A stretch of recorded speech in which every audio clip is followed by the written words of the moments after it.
Un professionnel a-t-il le droit de refuser les enfants dans son hôtel ou son restaurant ? Vous écoutez un podcast imaginé par Le Particulier, le média de référence pour mieux connaître vos droits au quotidien.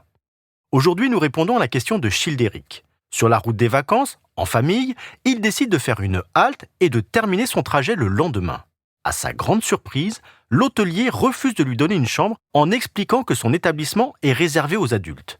Il se demande si le professionnel est en droit de refuser les enfants. Alors à vos droits, prêts, partez. Restaurants, hôtels, transports, les lieux publics interdits aux enfants se multiplient. Une tendance appelée No Kids, encore très marginale en France, mais qui se développe au nom du besoin de tranquillité absolue de certains adultes. Un débat de société perturbant qui interroge la place de l'enfant dans l'espace public. Mais qu'en est-il du point de vue légal ? Eh bien, selon le Code pénal, il s'agit d'une pratique discriminatoire. En effet, d'après l'article 225-1, toute distinction opérée entre les personnes en raison de leur âge constitue une discrimination.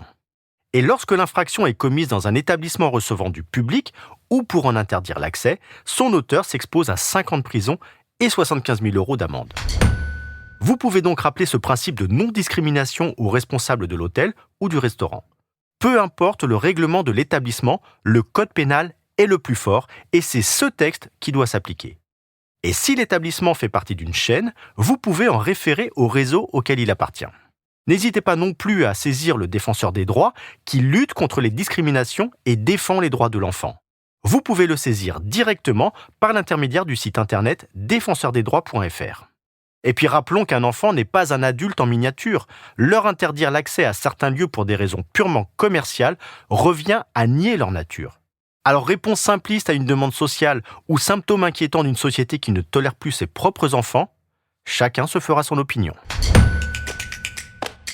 Je suis Arnaud Saugera, journaliste au Particulier. Merci d'avoir écouté cet épisode.